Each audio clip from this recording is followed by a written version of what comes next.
Alrighty then. Good evening, good morning, good afternoon, or wherever you happen to be. My name's Michael, I'm the Dead Gamer, and welcome to DAG Reads. DAG Reads is the show where I prove that I am literate and I read a book. Yes, we're reading A Christmas Carol by Charles Dickens, the original one, that is, from the Gutenberg Library. The reason we're doing that is, well, it was Christmas when I started, and I didn't get to finish it by the time Christmas ended, so we're here finishing off the story. We are into Staves 4, which is the Ghost of Christmas Future, and we're going to go into that. We might even pile through just straight into the ending of it, because, you know, there you go. Yeah, this is it. I hope you guys have had a really good holiday. I know that it seems crazy to consider that we're a week into the new year already. It is flying past, which is a good thing and a bad thing depending on where you're at. But yeah, that's kind of where it is. I kind of feel like I've grabbed onto 2024 as it's like whizzed past me like a freaking steaming locomotion, and I've had to jump on board, grab it with both hands. So it's been a week. It's been a week. Let's just say that. But I'm getting into my rhythm. I'm kind of feeling good, which is awesome. Yeah. So yeah, feeling good. Feeling pretty good about it. We've had some pretty good news that has come up, which is of course, boom, look at that, Gen Con 2024. We finally managed to sit down and work on our itinerary and what we need and how we should go about it and stuff like that. We did put up money for a D&D series. We are going to still work on that, but we're going to work on that in the background. So in addition to just trying to save up for Gen Con and get all that stuff sorted out, which, by the way, I'm going to be going to Gen Con. So I'll be in the States during August for Gen Con. And once we get through that, once we get to the other side of Gen Con, I'm going to hopefully be making my trip through Europe in September as well. So there's that. So I don't know what I'm doing in Europe. I'm going to Germany, then traveling from Germany all the way through to Greece, and then to the UK for a little while. So yeah, that's the whole enchilada type thing. So yes, working on that at the moment presently. As far as the rest of the stuff goes, we're gearing up for Careful Cantrip Season 3, which starts not this coming week, but the following week. So that's right around the corner, and I can't wait to show you guys what we've been doing. We just had a voice trainer come through and like sort of work on some voices for us, which was a lot of fun. It was at 4 a.m. for me, so that was the whole thing. But you know what? It's fine. It's fine. It was fun. But yeah, no, it was really enjoyable, and it's good to like bond with the group and get a chance to see what everyone's kind of thinking and how these characters are. Yeah, I miss playing. It's been a while, so you know, like I feel like a lot of my mental health at the moment is kind of leaning towards like me really just itching to play a game and get into something. Because yeah, that's how I deal with breaks. It's like with breaks, it's like I'm just sitting around, it's like binge watching shows, and I'm like, oh man, I really want to do something. I want to get into a game. I want to play stuff. I want to, you know, like I don't know, learn something new, do something, you know, wild or whatever. So yeah, there you go. So yeah, that's been the week. That's been all the stuff up to date. For those of you who didn't know, I don't know, all the in between. I am looking at potentially opening up another Patreon game slot. I'm going to be looking at the times, the dates, all that sort of stuff in the next few weeks after I have a few conversations with a few individuals. Just find out what people's availabilities are, whether people are interested, all that jazz. So yeah, that's going to be a lot of fun, and hopefully that'll also help towards funding future things and projects and all these other things that I'm doing. Also had someone try to pretend to be me. That was fun. Yeah, so apparently, there's been like this this guy going around to the dead Aussie game and adding friends to people. If you do see that, know that is not me. It's just fun and stupid, and yep, but that's not the real DAG. I think that's basically it, right? I feel like I've done more or less everything. Am I forgetting things? Am I not forgetting things? No, I think that's about it. Cool. Cool. Well, how the format of the show. Format of the show is pretty chill. Like, guys, there is no donation reward or anything like that. Any donations just come from the goodness of your heart. Thank you so much in advance. Like these donations help keep the show going. Not just this one, but all of my shows as well. It also affords me the privilege to be able to go and do things like the fan meet and greets at Gen Con and stuff like that as well.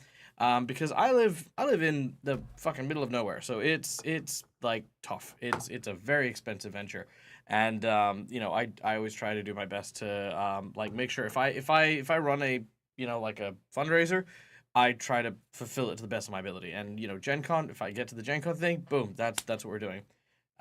Same thing with the shows, same thing with all this stuff. So like yeah, it all goes to a good cause. It all goes to something. It definitely does not go to being pocketed in any kind of shape or way. It all goes back to the channel. Relent your sugary beverage. There it is. Okay, drinking my Coca-Cola. Please sponsor me, Coca-Cola. So refreshing. I can feel the creativity flowing through me. Do you want creativity flowing through you? Then get a Coke. It might help. Couldn't hurt. There we go. I mean, honestly, if Coca-Cola just like gave me a crate every couple weeks, I'd be laughing. I'd do it. All right, so Staves 4, The Last of the Spirits. The phantom slowly, gravely, silently approached. When it came near him, Scrooge bent down upon his knee. For in the very air through which the spirit moved, it seemed to scatter gloom and mystery. It was shrouded in a deep black garment, which concealed its head, its face, its form, and left nothing of it visible save for one outstretched hand.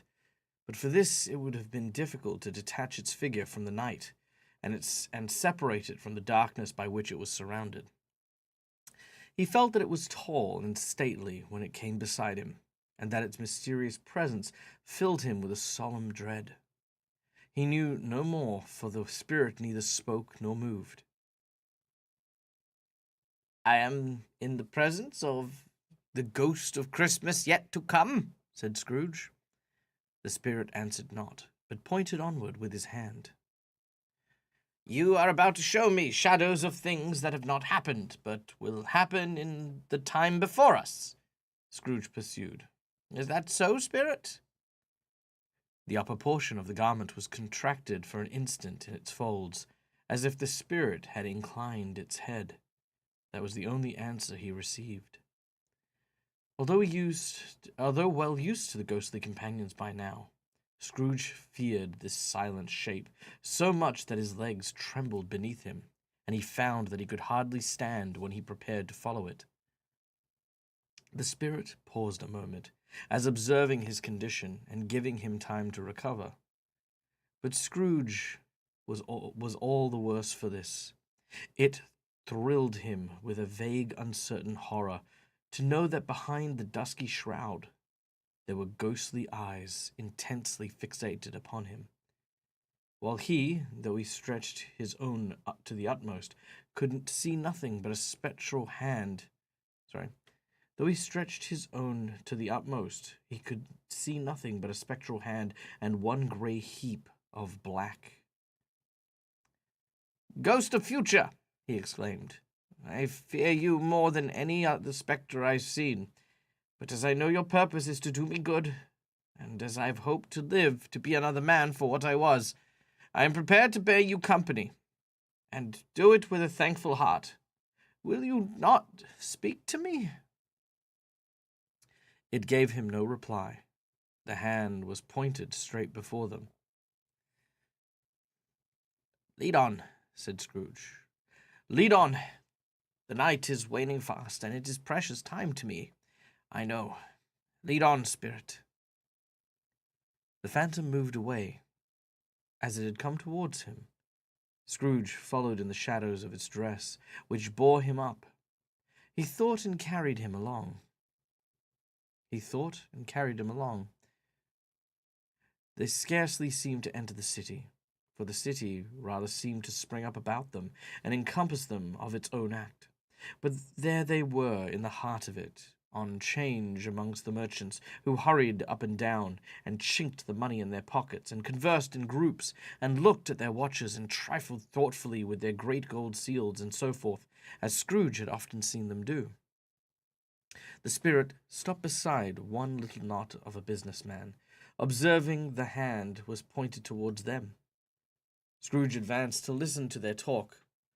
"No," said the great fat man with a monstrous chin. "I don't know much about it either way. I only know that he is dead." "When did he die?" inquired another. "Last night, I believe." "Why, what was the matter with him?" asked a third, taking a vast quantity of snuff out of a very large snuff-box. "I thought he'd never die." "God knows," said the first with a yawn.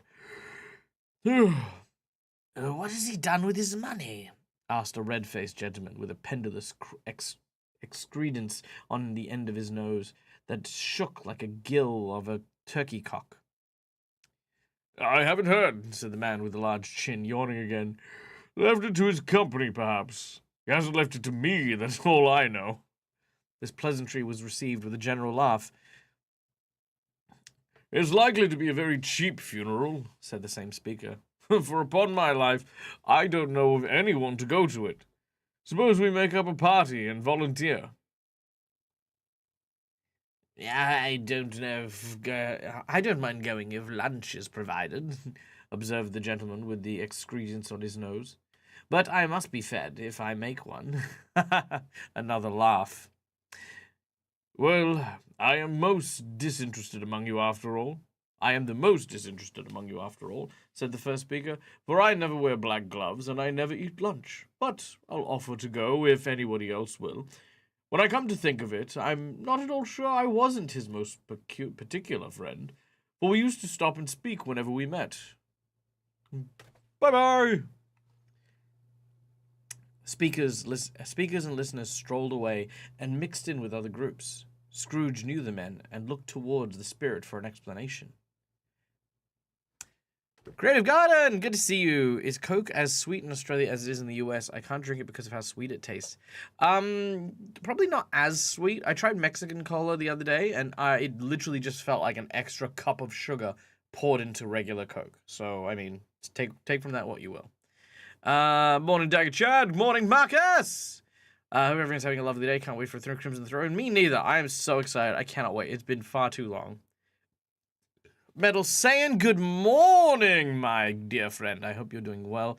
I hope the day keeps you in good health and good spirit. Damn it, I'm only 7th. Only at 6 out of 7. Oh, 6 out of 7 for your streak. Oh, you're nearly there. Nearly there. 17 out of 20 streak currently on. I love these streaks. They're a lot of fun. That's because Mexican uses cane sugar instead of high fructose corn syrup. No, it is not, Marcus, because we also use cane sugar. It is because the American and Mexican recipes rely on literally extra processed sugar. That's all. Yeah.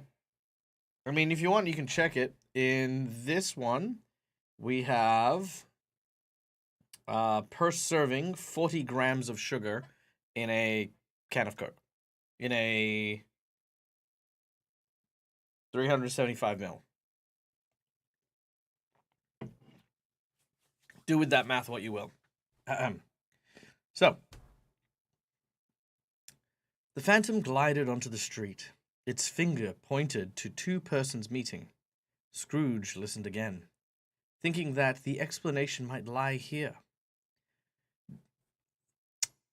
It has a full stop, but then it doesn't actually continue properly. Hang on, wait, No, I'm blind. Never mind.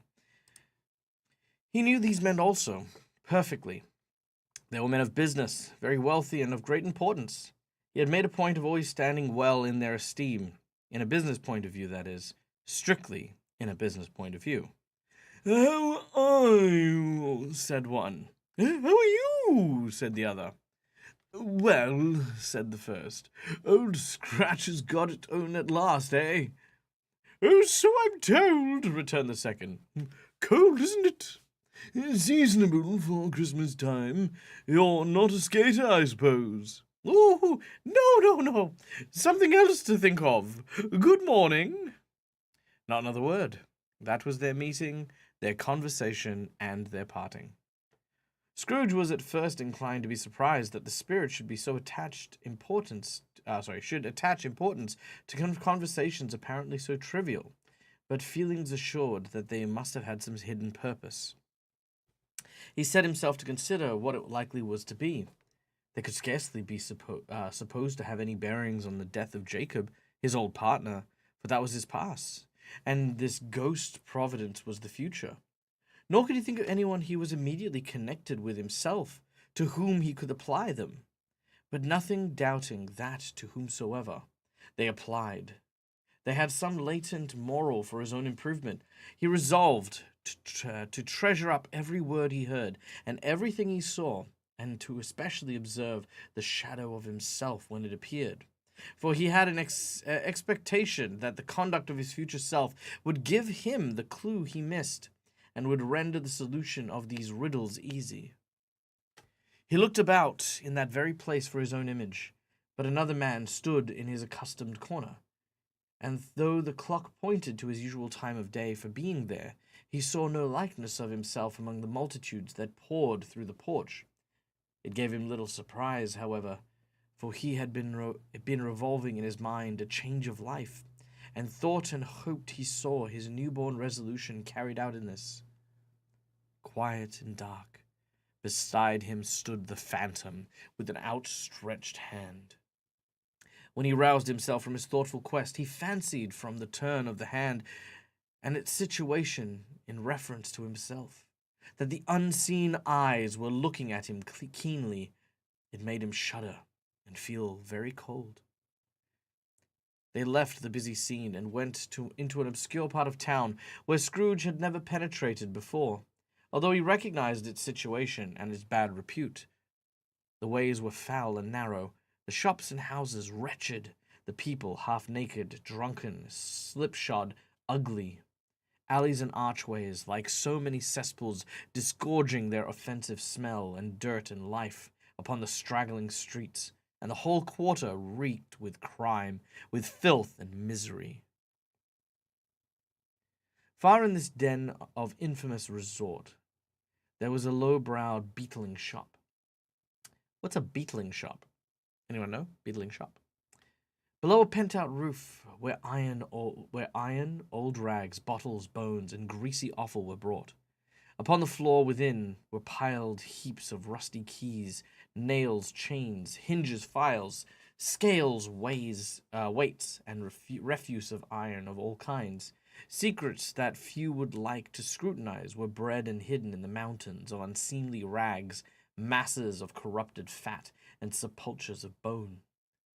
Sitting in among the wares he dealt in, by a charcoal stove made of old brick, was a gray-haired rascal, nearly 70 years of age, who had screened himself from the cold air without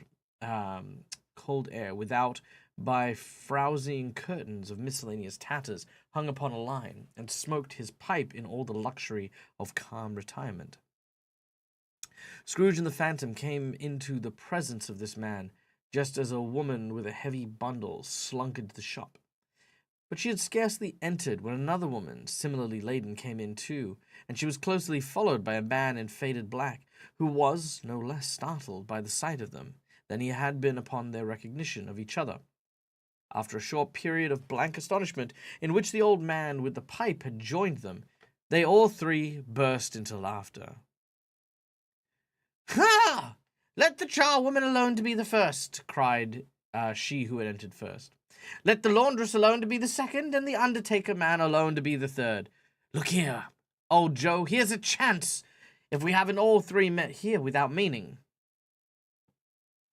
"You couldn't have said it better you couldn't have met in a better place," said old Joe, removing his pipe from his mouth.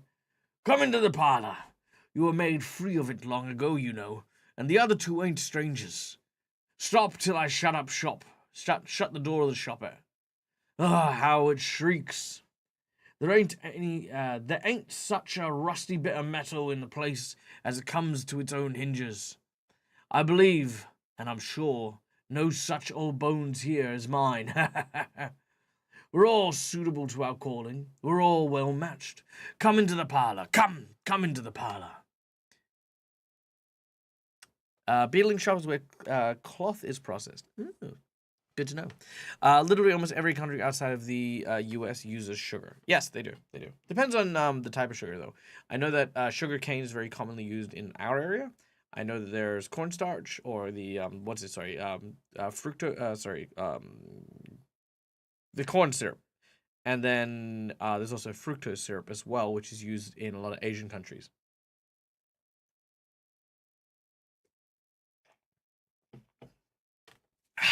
Okay. The parlor was the space behind the screen of rags. The old man raked the fire together with an old stair rod. And having trimmed his smoky lamp, for it was night, with the stem of his pipe put it in his mouth again. While he did this, the woman, who had already spoken, threw her bundle on the floor and sat down in a flaunting manner on a stool, crossing her elbows on her knees and looking with a bold defiance at the other two. What's the odds then, Mrs. Dilber? Said the woman. Every person has a right to take care of themselves. He always did. That's true indeed, said the laundress. No man more so. Well, why then? Don't stand there staring as if you're afraid, woman. Who's the wiser? We're not going to pick holes in each other's coats, I suppose. Oh, no, not indeed, said Mrs. Dilber and the man together. We should hope not. Very well, cried the woman. That's enough then. Who's the worse for the loss of a few things like these? Not a dead man, I suppose. No, not at all. Oh, sorry, no, indeed, said Mrs. Dilber, laughing.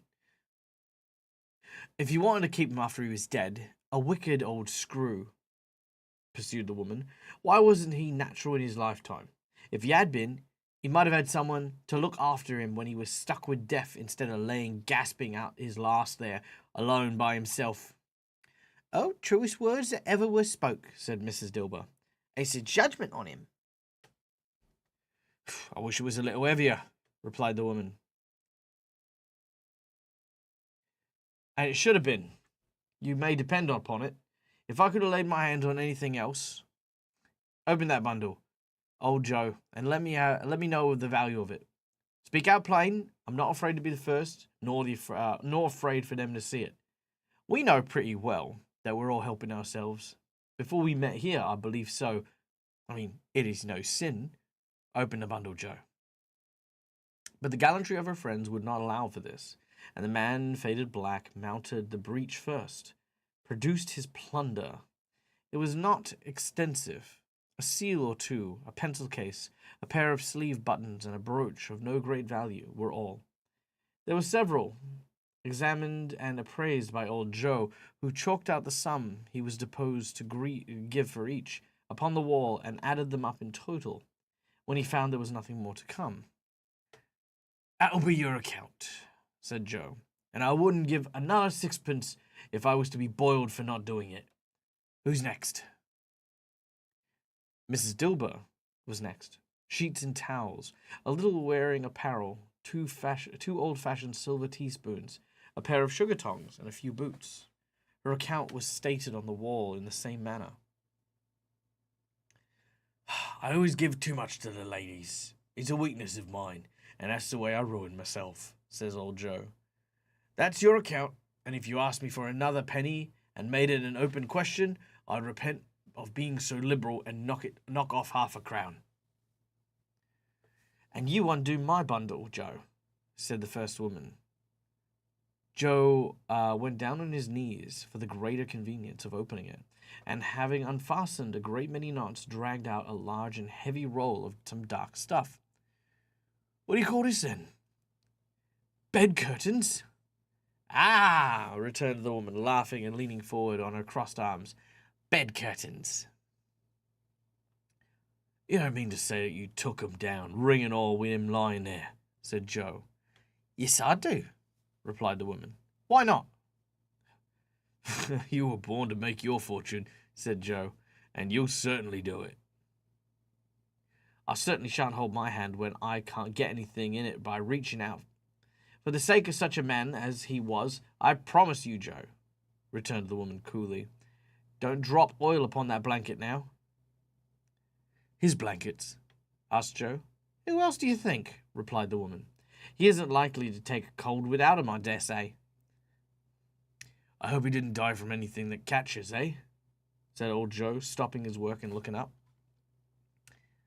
Well, don't you be afraid of that, returned the woman. I ain't so fond of his company, and I'd loiter about him for such a thing if he did. Ah, you may look through that shirt till your eyes ache, but you won't find a hole in it, nor a threadbare place. It's the best he had, and a fine one too. They'd have wasted it if it hadn't been for me. What do you call wasting of it? Asked old Joe. Putting it on him to be buried in it, to be sure, replied the woman, laughing. Somebody was fool enough to do it, but I took it off again. If calico ain't good enough for such a purpose, it ain't good enough for anything. It's quite as becoming to the body. He can't look uglier than he did in that one. Scrooge listened to the dialogue in horror, as they sat and groped about their spoils in the scantily lit the scanty light afforded by the old man's lamp.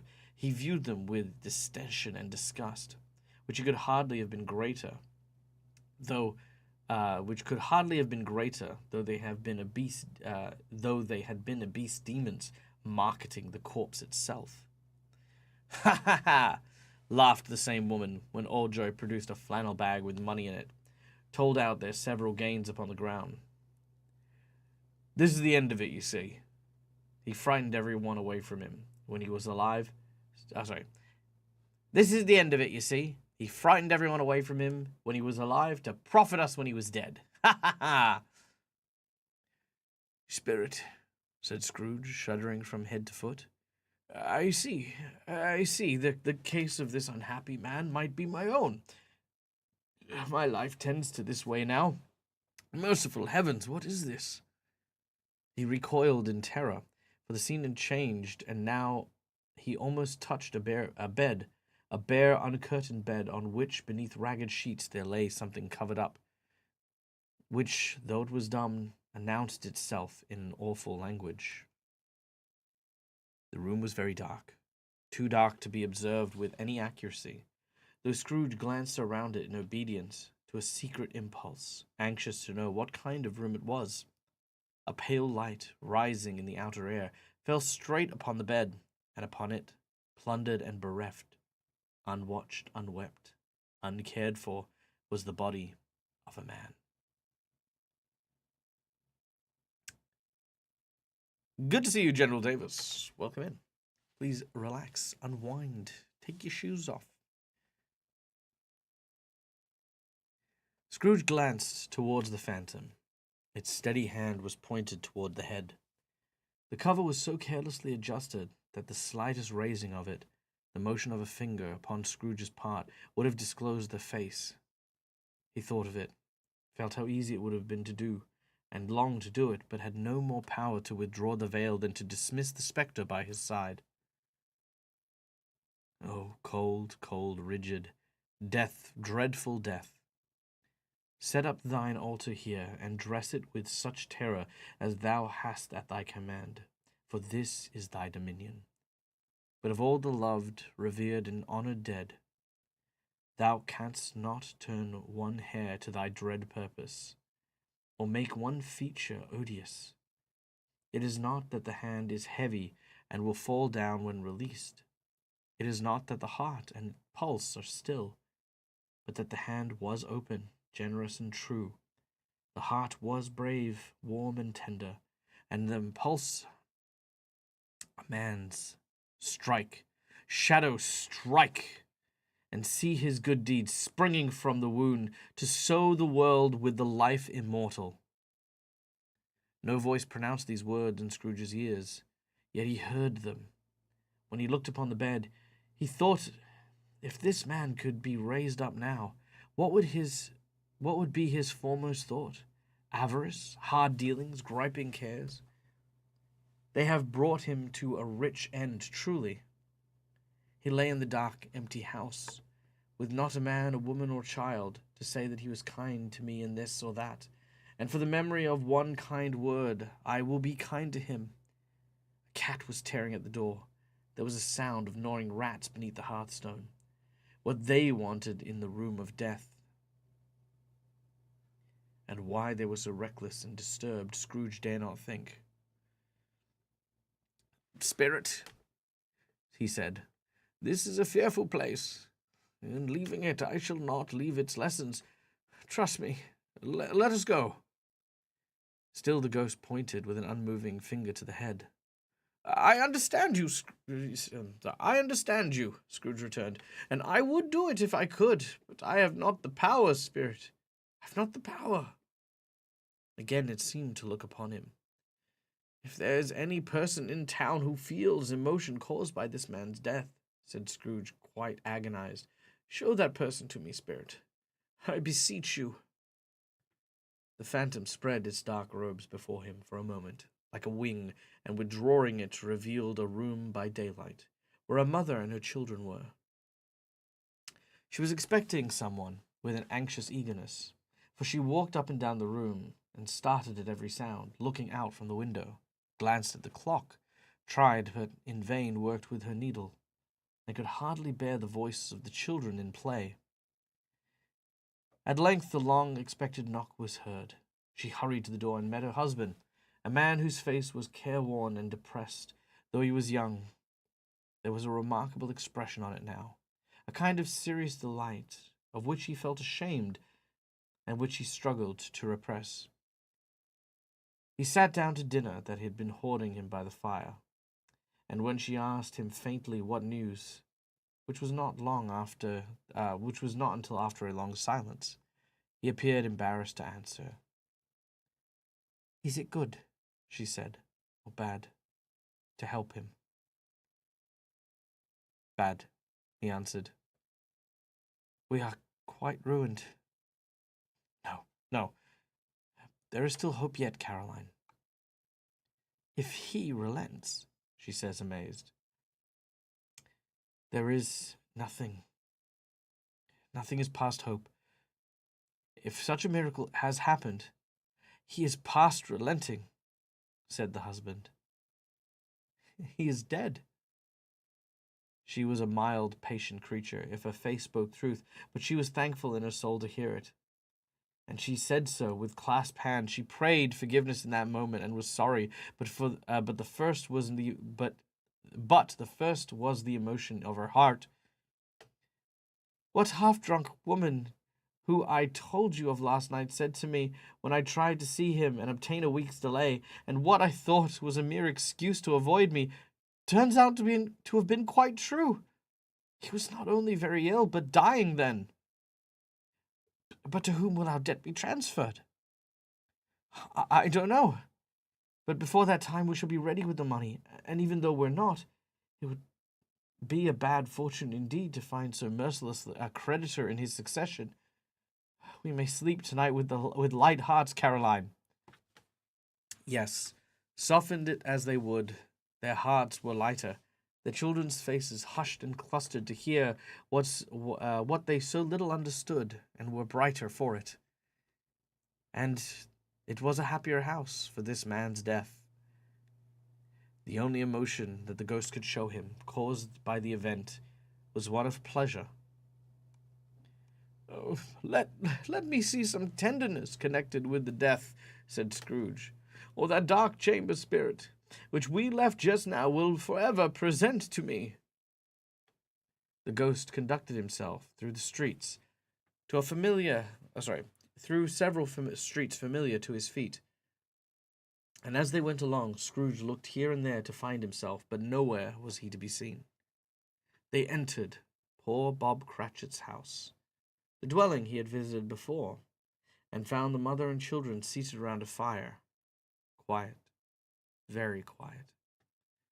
The noisy little Cratchits were as still as statues in one corner, and sat up looking at Peter, who had a book before him. The mother and her daughters were engaged in sewing, but surely they were very quiet. And he took a child and set him in the midst of them. Where had Scrooge heard these words? He had not dreamed them. The boy must have read them out. As he and the spirit crossed the threshold, why did he not go on? The mother lay her work upon the table and put her hands to her face. The colors hurt my eyes, she said. The colors. Ah, poor Tiny Tim. They're better now, said Cratchit's wife. It makes them weak by candlelight. I wouldn't show weak eyes to your father when he comes home from the world. It must be near his time. Past it, rather, Peter said, shutting his book. But I think he has walked a little slower than he used to But I think he has walked a little slower than he used to these last few evenings, Mother. They were very quiet again. At last she said in a steady, cheerful voice that only faltered once, I've known him to walk with Tiny Tim upon his shoulders, very fast indeed. So have I, cried Peter. Often. So have I, exclaimed another. So had all. But he was very light to carry, she resumed, intent upon her work. And his father loved him so. And it was no trouble. And there's your father at the door. She hurried out to meet him, and little Bob in his comforter. He had need of it. Poor fellow came in. His tea was ready for him on the hob, and they all tried who should help him. And they all tried who should help him to it most. Then the two young Cratchits got up on his knee and lay, each child a little cheek against his face, as if they said, Don't mind it, father. Don't be so grieved. Bob was very cheerful with them, and spoke pleasantly to the family. He looked at the work upon the table, and praised the industry and speed of Mrs. Cratchit and the girls. They would be done long before Sunday, he said. Sunday? You went today, then, Robert, said his wife. Oh, yes, dear, returned Bob. I wish you could have gone. I wish you could have gone. It would have done you good to see how green a place is. But you'll see it often, I promise. I promised him that we'd walk there Sunday. My little child. Little child, cried Bob Cratchit. My little child. He broke down all at once. He couldn't help it.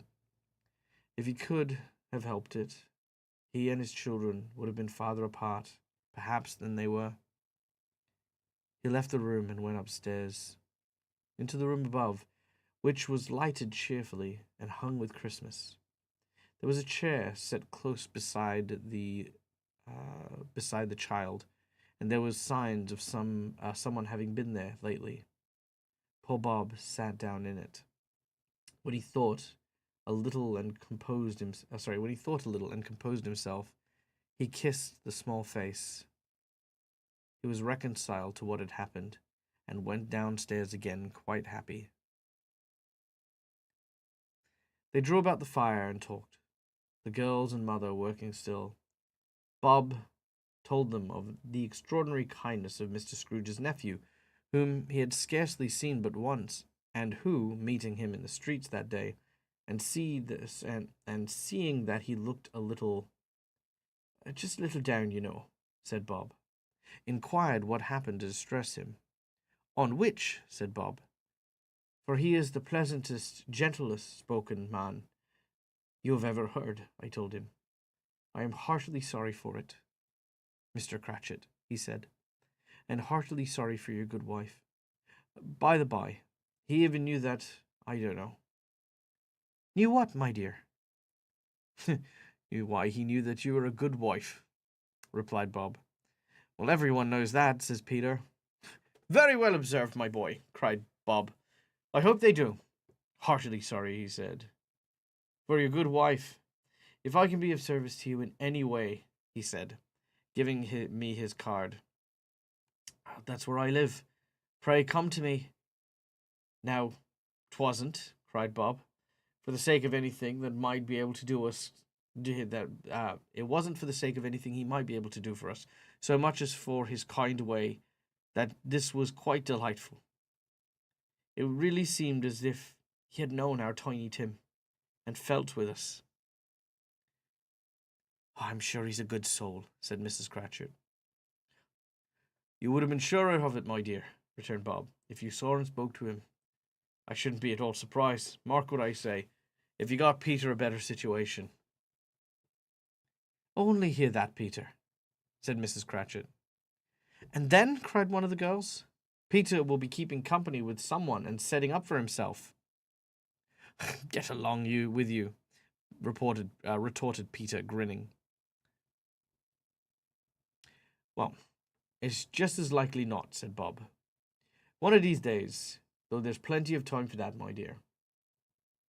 But however, and whenever we part from one another, I'm sure that that none of us shall forget poor Tiny Tim.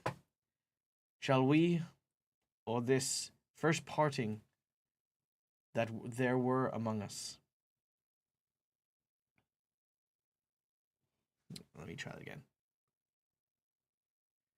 I know, my dears, that when we recollect how patient and how mild he was, although he was little child, we shall not quarrel easily among ourselves, and forget poor Tiny Tim in doing. No, father, they all cried again. I'm very happy, says little Bob. I'm very happy. Mrs. Cratchit kissed him. His daughters kissed him. The two young Cratchits kissed him. Peter and himself shook hands. Spirit of Tiny Tim, thy childish essence was from God. Spectre, said Scrooge. Something informs me that our parting moment is at hand. I know it, but I know not how. Tell me what man that was whom we saw laying dead. The ghost of Christmas yet to come conveyed him, as before, though at a different time. He thought indeed there seemed no order in these latter visions, save for that they were in the future, into the resort of business men, but to show not himself. Indeed, the spirit did not stay from anything, but went straight on, as to the journeys just now desired, until besought by Scrooge to tarry for a moment. This court, said Scrooge, through which we hurry now, is where my place of occupation is, and it has been for a length of time. I see the house. Let me behold what I shall be in days to come. The spirit stopped. The hand was pointed elsewhere. The house is yonder, exclaimed Scrooge. Why do you point away? The inexorable finger underwent no change. Scrooge hastened to the window of his office and looked in. It was an office still, but not his. The furniture was not the same, and the figure in the chair was not himself. The phantom pointed as before. He joined it once again and wondered why and whither he had gone, accompanied it until he reached the iron gate. He paused and looked around before entering. A churchyard. Here, then, the wretched man whose name he had now learned lay underneath the ground. It was a worthy place, walled in by houses, overrun by grass and weeds, the growth of vegetation's death, not life, choked up with too much burying, fat with repleted appetite. A worthy place. The spirit stood among the graves and pointed down to one. He had advanced towards it, trembling. The phantom was exactly as it had been, but the dreaded that he saw before him. The dreaded that he saw new meaning. The phantom was exactly as it had been, but he dreaded that he saw new meaning in its solemn shape. Before I draw near to the stone to which you point, said Scrooge, answer me one question. Are these the shadows of things that will be, or are they shadows of things that may only be? The ghost still pointed downwards towards the grave by which it stood. Men's courses will foreshadow certain ends to which, if preserved in, they may lead, said Scrooge. But if the courses be departed from, the end will change. Say it is thus with what you have shown. The spirit was as immovable as ever. Scrooge crept towards it, trembling as he went. He followed the finger and read upon the stone of the neglected grave his own name, Ebenezer Scrooge. Am I that man who lay upon the bed? He cried upon his knees. The finger pointed from the grave to him and back again. No, spirit, oh, no, no! The spirit was still there. Spirit, he cried, tightly clutching its robe, hear me. I am not the man I was. I will not be that man. I must have been, but for this intercourse, why show me this, if I am past all hope? For the first time, the hand appeared to shake. Good spirit, he pursued, as down upon the ground he fell before it. Your nature intercedes for me and pities me. Assure me that I yet may change these shadows you have shown me by an altered life. The kind hand trembled. I will honor Christmas in my heart and keep it all the year. I will live in the past, the present, and the future. The spirit of all three shall strive within me. I will not shut out the lessons they teach. Oh, tell me I may sponge away the writing on this stone. In his anger, in his agony, he caught the spectral hand, and it sought to free itself, but he was strong in this entreaty and detained it. The spirit, stronger yet, repulsed him, holding up his hand in the last prayer to have his fate reversed. He saw an alteration in the phantom's hood as it dressed. It shrunk, collapsed, and dwindled down into a bedpost. The final stave 5, the end of it. Ooh, all right. We're gonna power on and finish up the Christmas Carol. But yeah, spooky stuff. I know that the scene where they're like grave robbing him, I guess, like they're stealing the fabrics and stuff, doesn't get often done. I know that they did it in the Jim Carrey version, which I thought was really cool. I actually did like that scene. The only thing I didn't like about the scene in the movie was that the guy who played, or the mocap of the person who played the Undertaker, the gravekeeper, looked so much like Mr. Fezziwig that I actually got confused for a little bit, and I thought it was actually Mr. Fezziwig who was in the past, who was like, the person who was really nice to Scrooge. I thought it was the same person, but it wasn't. So, yeah. But yeah, no. So far, I think the most loyal telling of A Christmas Carol was the Jim Carrey one, which is weird. Yeah, super weird. All right. Stave 5. Yes. And the bedpost was his own. The bed was his own, the room was his own, best and happiest of all. The time before him was his own, to make amends in. The stave is not as scary as some of the film versions I've seen. Yeah, no, I'd agree. I think it's more in line with the pacing of like what you'd expect from three very, very distinct scenes. Usually in a movie or in a film, the last act, or the act where you're just kind of getting to that point, you want to really drum things up. So I think they over dramatize the idea of this reveal of this death figure in films and television. I feel like that's kind of what they lean on.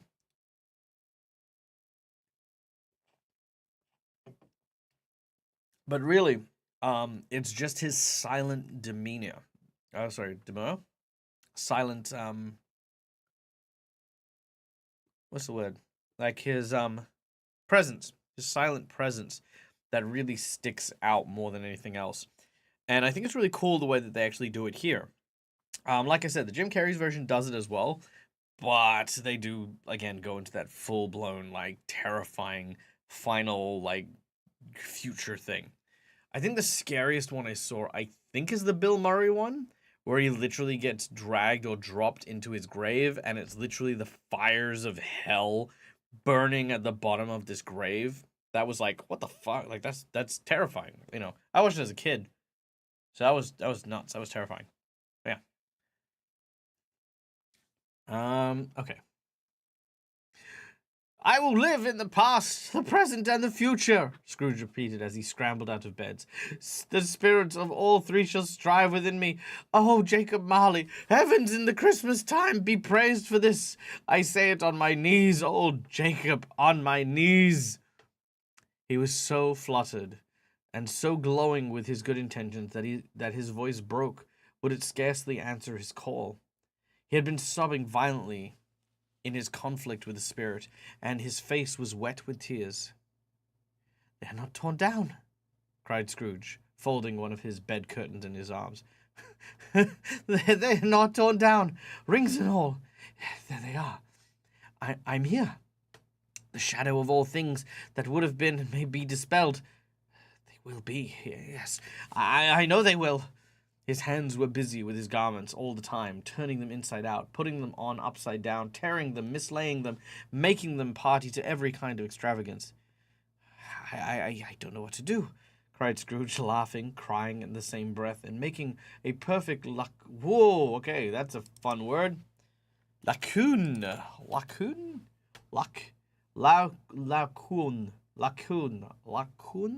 How do I say you special word, you?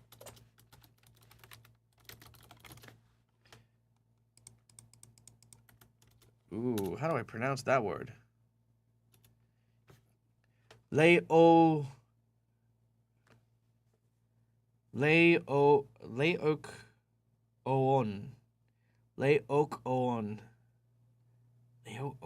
What the hell is... Oh, here we go.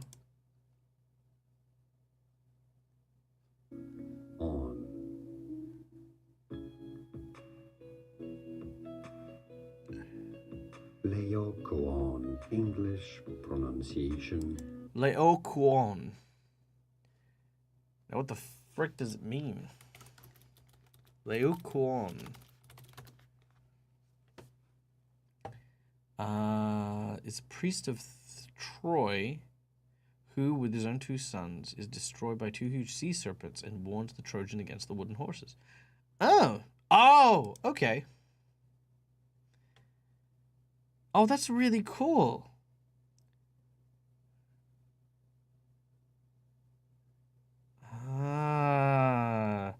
Wow. Okay, that's a deep dive. Fuck. Okay, cool. I'm gonna read up on this dude later. I'm actually really interested in that. I didn't even know about this guy, Leo Kuhn. The Patrick Stewart one's really good. Patrick Stewart's one is definitely good. I have that one on my shelf, and I can say that it is freaking awesome. Yes, it is also a very true rendition of the one that we're reading so far. Can't remember which one I saw as a kid. I think it was animated, and it was terrifying. There is an old school animated version as well. There's a new one that they made, I think, like last year or the year before, which is actually kind of cool. I do like that one. It's a lot more kid friendly, very well animated. The Jim Carrey one was terrifying, and I think played with a lot of really fun graphics, and the mocap, and especially with Jim Carrey's facial expressions for Ebenezer, was just brilliant. I did love it, but it had that very uncanny valley kind of look to it. Yeah. Leo Kuhn. Making a perfect Laocoon of himself with his stocking. I'm as light as a feather. I'm as happy as an angel. I'm as merry as a schoolboy. I'm as giddy as a drunk man. A Merry Christmas to everyone. I'm Happy New Year to all the world. Hello there. Whoop, hello. He had frisked into the sitting room and was now standing there, perfectly winded. There's the saucepan. There's the saucepan. That the gruel was in, cried Scrooge, starting off again, going round the fireplace. "There's the door by which the ghost of Jacob Marley entered. There's the corner where the ghost of Christmas present sat. There's the window where I saw the wandering spirits. It's all right. It's all true. It all happened." Really, for a man who had been out of practice for so many years, it was a splendid laugh, a most illustrious laugh, the father of a long line of brilliant laughs. I don't know what day of the month it is," said Scrooge. I don't know how long I've been among the spirits. I don't know anything. I'm quite a baby. Never mind, I don't care. I'd rather be a baby. Hello, whoop, hello."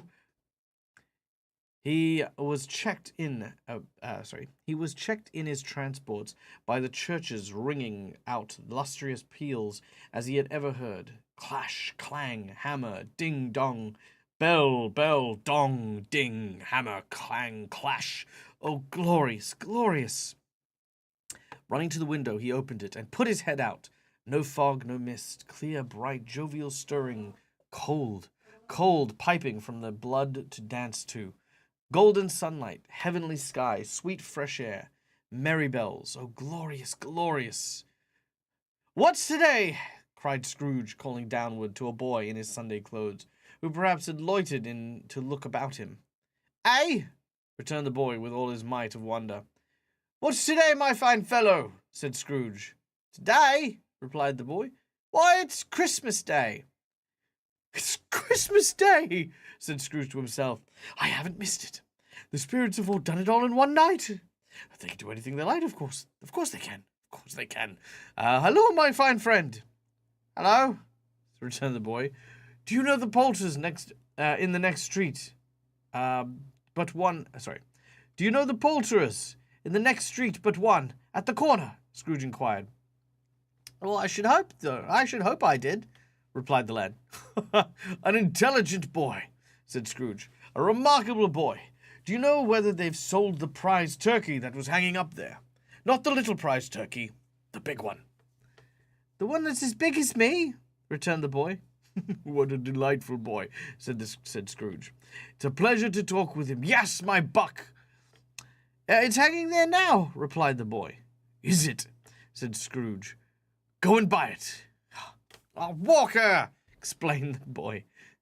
No, said Scrooge. "I am in earnest. Go and buy it."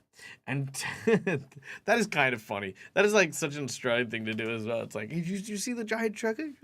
Go buy it. How? No, it's fine. Yeah, that's just me being a mean Australian. Okay. "No, I am in earnest. Go and buy it, and tell them to bring it here, that I may give them directions where to take it. Come back with the man, and I'll give you a shilling. Come back with him in less than 5 minutes, I'll give you half a crown." The boy was off like a shot. He must have had a steady hand at the trigger who could have gone off in a shot half so fast. "I'll send it to Bob Cratchit's," whispered Scrooge, rubbing his hands, splitting with laughter. "He shan't know who sent it. It's twice the size of Tiny Tim. Joe Miller never made such a joke as sending it to Bob as Bob's will be." The hand in which he wrote the address was not a steady one, but write it he did, somehow, and went downstairs to open the street door, ready for the coming poulterer's man. As he stood there waiting his arrival, the knocker caught his eye. "I shall love it as long as I live," cried Scrooge, patting it with a hand. "I scarcely ever looked at it before. What an honest expression it has in its face. 'Tis a wonderful knocker. Here's the turkey. Halloop whoop! How are you? Merry Christmas!" It was a turkey. He never could have stood up upon his legs, that bird. He would have snapped them short off in a minute, like sticks of sealing wax.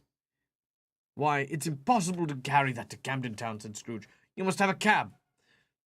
The chuckle which he said this with, and the chuckle with which he paid for the turkey, and the chuckle in which he paid for the cab, and the chuckle with which he recompensed the boy, were only to be exceeded by the chuckle with which he sat down, breathless in his chair again, and chuckled till he cried. Shaving was not an easy task, for his hand continued to shake very much, and shaving requires attention, even when you don't dance while you're at it. But if he had cut the ends of his nose off, he would have put a piece of sticking plaster over it and been quite satisfied. He dressed himself all in his best, and he got out into the streets. The people were by this time pouring forth, as they had seen, as he had seen them with the ghosts of Christmas present, and walking with them, walking with his hands behind him. Scrooge regarded every one of them with a delighted smile. He looked so irresistibly pleasant in a world that 3 or 4 good-humored fellows said, "Good morning, sir. Merry Christmas to you." And Scrooge said often afterwards that all the blithe sounds that he had ever heard, those were the blithest in his ears. He had not gone far when, coming towards him, beheld the portly gentleman who had walked into his counting-house the day before, and said, "Scrooge and Marley, I believe." It sent a pang across his heart to think how this old gentleman would look upon him when they met. But he knew that their path lay straight before him, and he took it. "My dear sir," said Scrooge, quickening his pace, and taking the old gentleman by both hands. "How do you do? I hope that you succeeded yesterday. It was very kind of you. Merry Christmas to you, sir." "Mr. Scrooge?" "Yes," said Scrooge. "That is my name, and I fear it may not be pleasant to you. Allow me to ask your pardon, and will you have the goodness... Here." Scrooge whispered in his ear. "Lord bless me," cried the gentleman, as if his breath were taken away. My dear Scrooge, Mr. Scrooge, are you serious?" "If you please," said Scrooge. "Not a farthing less. A great many back payments are included in it, I assure. Will you do me that favor?" "My dear sir," said the other shaking his hand, I don't know what to say to such a... "Don't say anything, please," retorted Scrooge. "Come and see me. Will you come and see me?" I will," cried the old gentleman, and it was clear he meant to. "Thank ye," said Scrooge. "I am much obliged to you. Thank you 50 times. Bless you." He went to church, and walked about the streets, and watched the people hurrying to and fro, and patted children on the head, and questioned beggars, and looked down... Questioned beggars? I think it means speaking to the homeless, but, it's fine. And looked down into the kitchen houses, and up at the windows, and found everything that could yield him pleasure. He had never dreamed of any walk, that anything could give him so much happiness. In the afternoon, he turned his steps towards his nephew's house. He passed the door a dozen times before he had the courage to go up and knock. But he made a dash and did it. "Is your master at home, my dear?" said Scrooge to the girl. Nice girl, very nice. "Yes, sir." "Where is he, my love?" said Scrooge. He's in the dining room, sir, along with his mistress. I'll show you upstairs, if you please." "Thank ye. He knows me," said Scrooge, hand already on the dining room lock. "I'll go in here, my dear." He turned it gently, and sidled his face around the door. They were looking at the table, which was spread out in great array for these young housekeepers, always nervous at such a point, and likely to see if everything is all right. "Fred?" said Scrooge. Dear heart alive, how his niece by marriage started. Scrooge had forgotten, for the moment, about her sitting in the corner with the footstool, or he wouldn't have done it on any account. "Why, bless my soul," cried Fred. "Who's that?"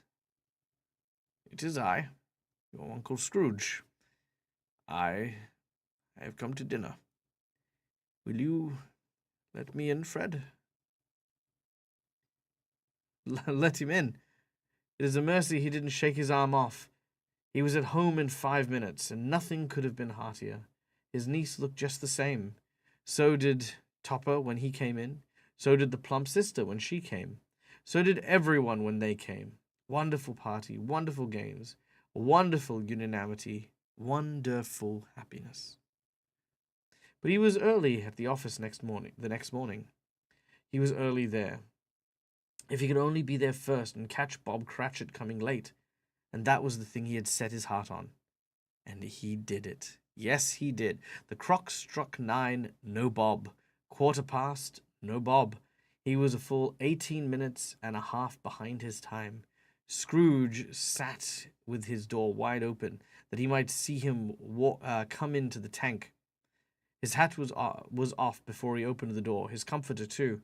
He was on his stool in a jiffy, driving away with his pen as if he were trying to overtake 9 o'clock. "Hello," growled Scrooge in his accustomed voice, as nearly as he could feign it. "What do you mean by coming here at this time of day?"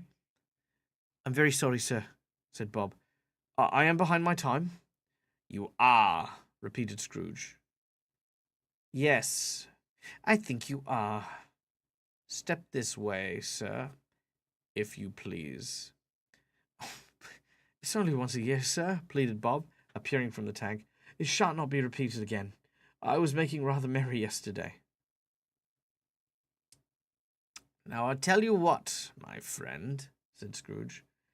I'm not going to I'm not going to stand this sort of thing any longer, and therefore," he continued, leaping from his stool and giving Bob such a dig in the waistcoat that he staggered back into the tank again. "And therefore, I'm about to raise your salary." Bob trembled and got a little nearer to the ruler. He had a momentary idea of knocking Scrooge down with it. Jesus! Holding him and calling to the people in the court for help and a straightcoat. Wow. Oh, because he's acting out of sorts. I thought because Scrooge was threatening him and I was like, oh, God. Yeah, now. "A Merry Christmas, Bob," said Scrooge, with an earnestness that could not be mistaken as he clapped him on the back. "A Merry Christmas, Bob, my good fellow, that I have given you for many a year. I shall raise your salary and endeavor to assist your struggling family. And we will discuss your affairs this afternoon over a Christmas bowl of smoking Bishop Bob. Make up the fires. Buy another coal scuttle before you do another I, Bob Cratchit." Scrooge was better than his word. He did it all, and infinitely more. And to Tiny Tim, who did not die, he was a second father. He became as good a friend, as good a master, and as good a man, and as good an old city knew, or any other good old city, town, or borough in the good old world. Some people laughed to see the alteration in him, but he let them laugh, and little heeded them, for he was wise enough to know nothing ever happened on this globe for good, at which some people did not have their fill of laughter on the outset, and knowing that such as these would be blind anyway, he thought it quite well that should wrinkle up their eyes and grin, as have the malady in less attractive forms. His own heart laughed, and that was quite enough for him. He had no further intercourse with spirits, but lived upon the total absence principle, even after, and it was always said of him that he knew how to keep Christmas well. If any man alive possessed the knowledge, may that be truly said of us, and all of us. And so, as Tiny Tim observed, God bless us, every one. The end. And there it is. Bishop, I think, is like a kind of mulled wine, maybe, because that's what I'm getting from looking at the picture. Ah, we did it. We finished a book. Christmas Carol by Charles Dickens. Interesting. Yeah, that was good. I feel like I've learned a lot, and I'm definitely keen on learning a lot more having read the original copy. So many different things, so many different ideas that sort of has jumped into the forefront of my understanding of this particular bit of literature, and it makes me wanna. It makes me want to keep doing cool stuff and keep reading books and making these kind of efforts to improve my own skills, not only as a creator but also as a writer and a storyteller. Learning these things is just constantly improving. So yeah, that's awesome. Can't remember. Nothing to do about Christmas Carol, but around the thought of ethically sourced necromancer. Necromancer who pays families to lives, resurrects lost loved ones. No, necromancy is no such thing. No such thing as ethically sourced necromancy. It doesn't matter how, why, or when. Necromancy is the defiling or the breaking of the natural order of life and death, and there is no good reason for it. The best you can do is hope to be neutral. At least that's how I feel. Is you can raise you know there's no recourse for breaking the natural order, and breaking the natural order for me is like it's like which kind of religions, which worships um follow the idea of necromancy and stuff, and usually just aligning with those gods just won't happen. But yeah, can't find the applause emoji. Thank you very, very much. So yeah, I've got a whole topic on necromancers, but yeah, no, just nope. There's no such thing as good necromancer or ethically sourced necromancy. Even if people give you permission, that's not the person's permission. They can't give you consent after they're dead. Unless you are using a resurrection spell. And if you're using a resurrection spell, I mean, people could donate like a donor body kind of thing, but even then, that's still perverse. That's still a perversion. So, I mean, it depends on your version of ethic, I guess. What's ethical? It is considerate, yes, but ethical, probably not. Anyway, oh man, I'm hungry. I'm gonna go eat something. Gonna go have some grub. But I'm so glad that we got to the end of this. Also, guys, I am looking at starting up a new campaign for my Patreon. So if you haven't checked it out already, go message on Discord. I think let me just check here. I think I was taking some insight bonuses on people who might be interested in a campaign. So if anyone is interested, shoot me either post and tag me in in the Discord or something. And like if enough people are interested, if I have at least 3 or 4 people, then I will likely try to start up a new session as well. Yeah, there you go. In the meantime, however, we have a bunch of cool games coming up, including, of course, let's see, tomorrow morning or this evening, depending on where you are. We're going to be playing Curse of the Crimson Throne, so, check that out. And, yeah, that's what we've got coming up next. Then, of course, we've got the usual lineup of Reign of Winter. Everything should pretty much be back onto the usual schedule, which will make things a lot easier. So, yeah, check all the cool things out. Guys, my name is Michael. I'm the Dead Aussie Gamer. This is my place. This is my face. It has been truly a pleasure getting to hang out with you guys and spending some more time. As always, we don't have anyone to raid, so I'm just going to instead tell you guys this. You are very, very well considered. You are part of a community that is very supportive and prides themselves on lifting people up through our shared love of games and stories. And it's truly a pleasure to have you be a part of the Dead Aussie Gamer community. As well as any of the other communities you happen to be a part of, Kefil Cantrip, Robert Hartley, wherever you happen to be coming here from. Stay safe, stay wonderful, be kind to each other, and, in case you missed, me saying it earlier on, Merry Christmas, Happy New Year, and we'll see you guys in the next video. Game hard, or die trying. Bye, folks!